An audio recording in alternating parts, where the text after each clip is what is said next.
Akhirnya ulama pribumi angkat bicara, pembenci nasab rungkat. Para ulama pribumi yang patut diikuti, tonton sampai selesai teman-teman semuanya. Saudara kita, bangsa Indonesia juga begitu. Dari Banten, Ki Imad mengata nasab Alawi itu putus. Begitu Ki Imad. Sementara Syekh Nawawi Banten enggak. Syekh Nawawi ngaji sama gurunya, banyak gurunya. Di antara gurunya Syekh Nawawi, Sayyid Ahmad Zaini Dahlan. Sedang Dahlan punya guru Ba'alawi, namanya Habib Abdullah bin Umar bin Yahya, yang punya kitab Safinatus Salat di Sarahi Sulamul Munajat. Tuh ngaji. Ambil Fathul Muin, gurunya Ibnu Hajar. Itu semuanya mengisbat Ba'alawi, keturunan Nabi. Ini kita bingung dah, yang ini bilang putus, yang ini bilang nyambung, gua kagak ngerti. Baik, ini buat antum pada cara kita orang awam. Coba kita berpikir jernih, wis balikin aja di akhirat. Nih saya nasihatin cara awam. Saudara kalau ngomong tesis, antitesis, puyeng saudaranya. Wis pakai akhirat aja, pakai akhirat. Andai namanya disebut lau imtinaiyah. Andai kata Allah yang benar tuh Ki Iman. Andai lau imtinaiyah. Begitu.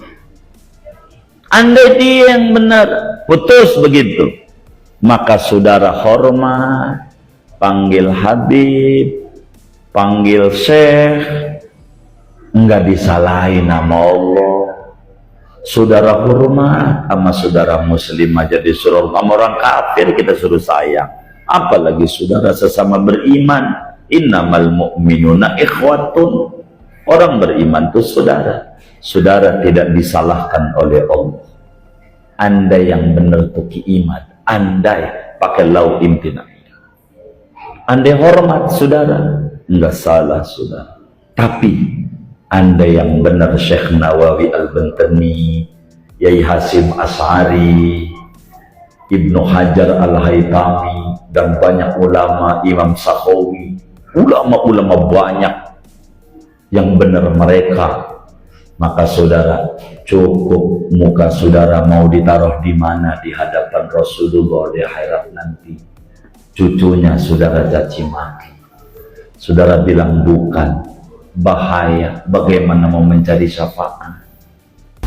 Ba'alawi itu udah dua, ada Sayyid, ada Habib. Nah, dulu yang datang berdakwah ke sini itu rumpun Ba'alawi. Jadi pada abad ke-6 Hijriah ada konflik di Yaman. Negeri Yaman diserbu oleh Ayyubiyin. Oleh Ayyubiyin ini anak cucunya Sultan Salahuddin Al-Ayyubi. Akhirnya banyak meninggal, sampai Sadah itu Sayyid Ba'alawi yang habis. Sejak itu yang musnah itu dua marga. Marga Bani Jadid. Kan Sayyid Alawi bin Ubaidillah itu anaknya kan ada tiga kan. Sayyid Alawi bin Ubaidillah. Kan ada Basri, ada Jadid. Basri sama Jadid ini, terus Alawi. Yang Bani Basri, Bani Jadid itu musnah karena terbunuh semua. Kecuali seorang perempuan yang meninggal terakhir abad ke-7. Musnah waktu itu. Akhirnya banyak orang-orang Tarim Hadramut lari. Termasuk yang lari Sayyid Abdul Malik bin Alawi bin Muhammad Shahib Mirbat, lari ke India, hijrah ke India. Kemudian lalu di India punya anak namanya, karena orangnya bagus ya, orangnya bagus, dihormati, punya anak namanya Sayyid Abdullah Al-Madkhan. Lalu Abdullah ini punya anak lagi Ahmad Shah Jalal. Ahmad Shah Jalal ini punya anak lagi Jamaluddin Al-Husain. Nah, Jamaluddin Al-Husain ini yang menjadi datuknya Wali Songo. Karena para dai, ulama di Indonesia, di Nusantara, rata-rata cucunya Sayyid Jamaluddin Al-Husain. Beliau ini yang datang ke Campa menikah, kemudian sama anak cucunya berdakwah ke Aceh, lalu anak cucunya disebar, lalu beliau juga melanjutkan dakwahnya dan meninggal di Wajo di Sulawesi. Itu Ba'alawi itu. Lalu kemudian pada abad ke berapa ya, beberapa ratus tahun kemudian kalangan habaib ke sini. Yang pertama kali datang itu dari klan Basyaiban, kemudian habib-habib yang lain ke sini. Itu nasabnya sahih dan gak ada yang namanya tesis. Mengapa terjadi seperti itu? Akhir zaman ini dosa besar semakin bermunculan, termasuk membatalkan nasab. Rasulullah SAW bersabda dalam Sahih Muslim, "Ithnani finnas fihima kufrun." Dua perkara pada manusia, dua perkara ini mengandung kekufuran. Apa? At-ta'nu fil ansab, mencela nasab. Mencela nasab itu membatal-batalkan nasab. Memang sudah ada. Apa yang disabdakan oleh Rasulullah pasti terjadi. Ya contohnya ini. Dan sekarang kelompoknya ini yang dibatalkan bukan cuma nasabnya Habib, nasabnya orang Jawa dibatalkan semua. Sama ini. Mengapa kelompok ini sudah berani ngomong bahwa penduduk Jawa itu bukan anak cucu Nabi Adam? Anak cucunya siapa? Manusia sebelum Nabi Adam. Ini kan batalkan nasab kan? Sudah ada yang ngomong begitu. Kelompok ini sudah batal semua. Nah, kalau bukan anak cucunya Nabi Adam dari mana? Gak bisa. Gak bisa kawin saudara kalau bukan jenis, kalau beda jenis. Sebenarnya yang sama-sama punya kemaluan kan monyet kan punya ya, artinya mirip-mirip lah dengan manusia kan. Monyet, kemudian orangutan. Tapi gimana kalau kawin dengan monyet sama orangutan? Kan gak bisa gak bisa samara, gak bisa sakinah mawaddah. Karena sakinah mawaddah itu kalau satu jenis kan yang bisa mawaddah. Nah, kita ini orang Arab, kita dapat orang Arab oke, dapat orang Cina oke, dapat orang Eropa oke, orang mana? Mengapa? Satu jenis memang, sama-sama anak cucu Nabi Adam. Ini dibatalkan sama kelompok ini, bukan anak cucu Nabi Adam. Sudah parah ini. Cuma saudara ya kurang mengikuti sebenarnya itu. Saya kan mengikuti apa orang-orang ini kok dibatalkan semua. Kufur itu. Mengapa kufur? Karena di dalam Al-Quran ya Bani Adam kan, wahai anak cucu Adam. Berarti keliru Al-Quran bilang ya Bani Adam. Makanya kufur itu. Ada kufur-kufur di ini ya masalah nasab. Jadi kita jangan ikut-ikut itu. Habib-habib itu kalau yang memang benar-benar habib itu nasabnya sahih kepada Rasulullah SAW. Sahih memang, enggak perlu diragukan. Kadang-kadang yang dijadikan bahan menghujat itu habib-habib yang nakal-nakal. Ya memang habib ini manusia juga, dan Rasulullah juga tidak menjamin anak cucunya soleh semua. Enggak ada jaminan. Makanya Rasulullah bersabda, "Wahibbu ahla baiti bihubbi." Cintai keluargaku karena mencintai aku. Artinya apa? Jangan mencintai keluargaku karena soleh. Karena kalau mencintai Habib karena soleh, sama yang gak soleh gak suka kita. Kalau mencintai Habib karena alim, sama yang bodoh gak suka. Mencintai Habib karena khoyir, baik, suka ngasih uang, sama yang minta-minta, yang dabir-dabir gak suka. Ya mengapa? Ya memang seperti itu. Ya kita ini cinta karena cinta kepada Rasulullah. Dan Habib-Habib itu levelnya beda-beda. Kalau Habib yang alim, yang soleh, maka selain dicintai juga menjadi teladan, menjadi panutan. Kalau cuma Habib saja tidak soleh, ya cinta aja lah.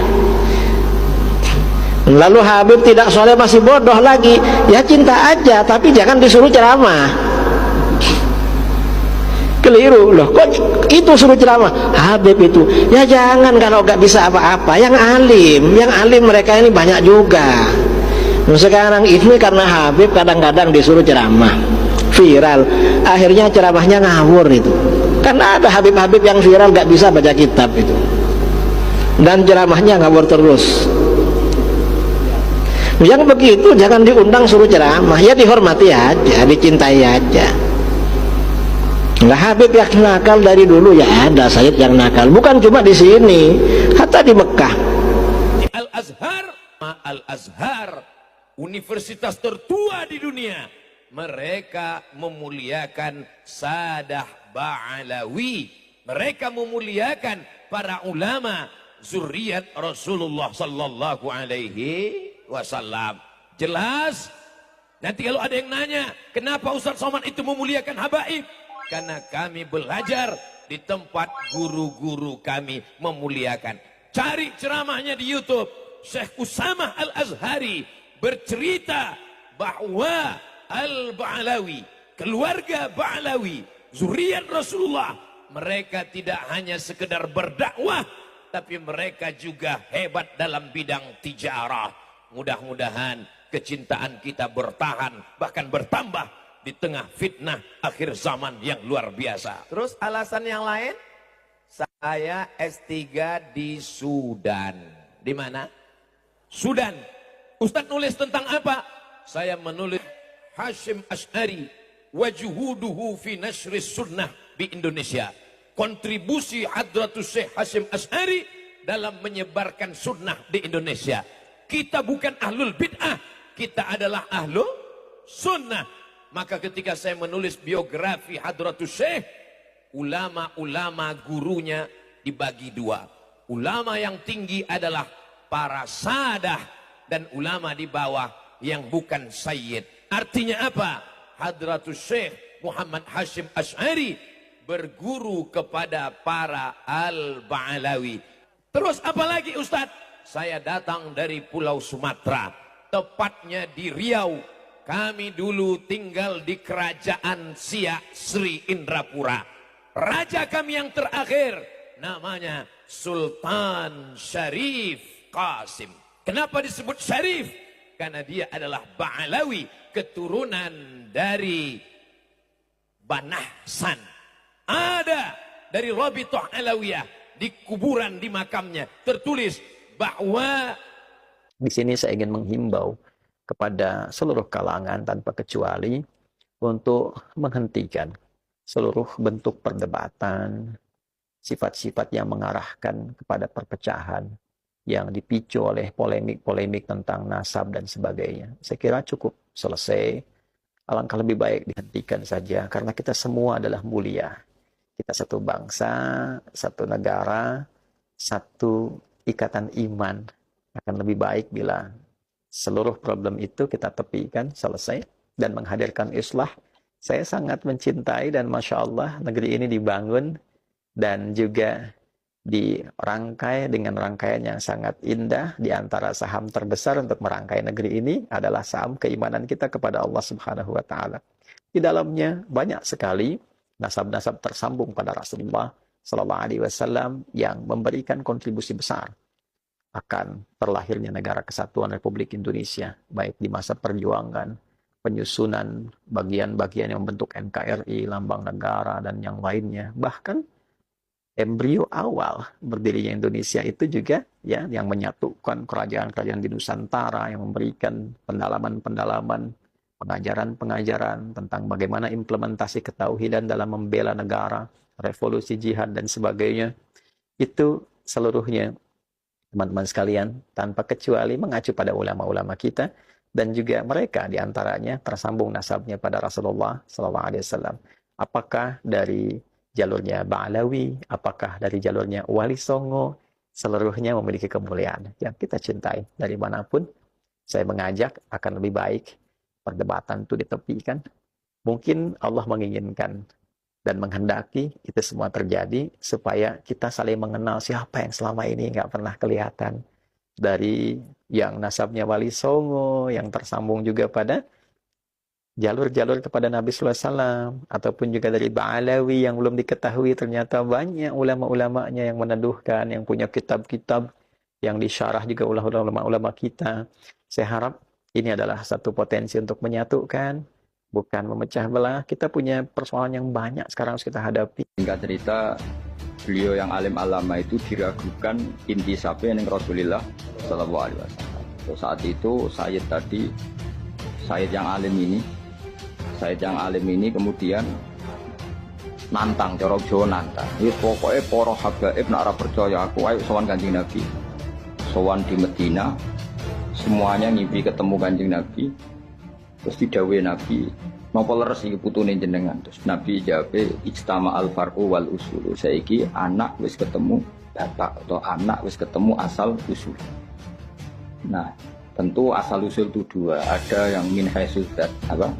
Karena ada bat asyarifah, ada sisi kemuliaan gennya Nabi. Itu jenenge para habaib, napa? Terus ada nasab yang karena sebab, kayak ilmu, kayak niru sunnah Rasulullah. Nah, nasab yang karena sebab ini tentu jumlahnya lebih besar, karena rata-rata orang itu tidak hafid.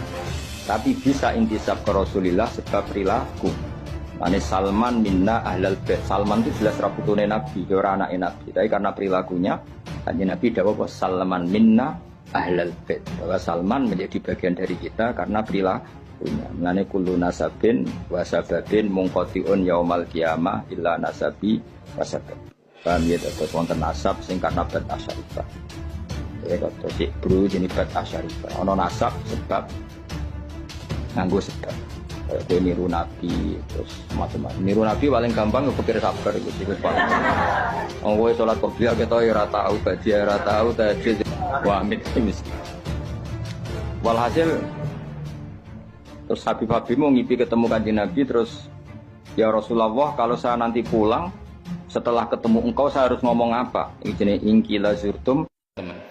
Sudah tidak perlu diajak debat orang seperti itu. Unsurnya sudah kebencian, bukan ilmiah. Apalagi kita tahu bahwa tesisnya itu copy paste Google gitu loh.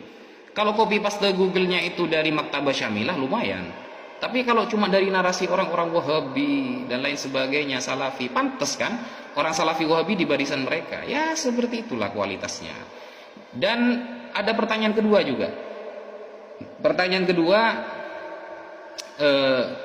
gimana Ustadz, siap enggak debat dengan siapa itu Hasan Syarif ya, Abbas Buntet? Aduh, kalau Hasan Syarif sama Abbas Buntet itu nggak usah diajak diskusi, itu cuma tim hore teman-teman.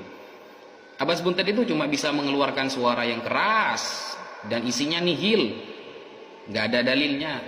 Kita bisa menilai orang itu dari statement ya, dari cara bicaranya sudah bisa gitu. Kayak masa kayak gitu mau diajak diskusi teman-teman, janganlah gitu. Kemudian ada lagi yang dari Pasuruan itu siapa? Jamik, siapa namanya itu? Jamik katanya. Masa kayak gitu mau diajak diskusi teman-teman, janganlah gitu. Jangan bercanda seperti itulah, bercanda itu yang lain saja. Jadi kita itu harus bisa membedakan mana tim hore, mana ketuanya. Kita ajak diskusi ketuanya biar selesai.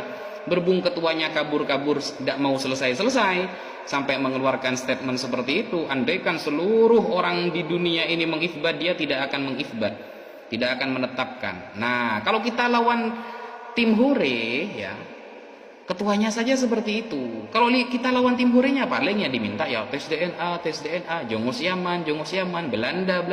Itu cuma tim hure saja. Kita harus pinter menjadi orang Indonesia itu. Mana yang harus kita selesaikan dulu dan mana yang sebenarnya itu cuma bumbu-bumbu saja gitu. Dan saya kira kayak Hasan Syarif, Jami, kemudian Abbas Buntet, Qori ya. Saya kira I think they are only seeking attention and carries the name of the Islamic boarding school, our pesantren, ya, to make it look cool. Ingat ya, to make it look cool. Jadi saya kira mereka itu cuma nyari perhatian saja sih, ya. Lalu bawa nama pesantren, ya, bawa nama pesantren, seolah-olah mereka cool, ya, seolah-olah mereka itu keren, kan gitu kan, seolah-olah paling tahu padahal isinya nihil. Dan kalau seperti itu yang dilayani gak selesai-selesai teman-teman. Karena intinya kan si pembuat tesis yang mau kita aja diskusi.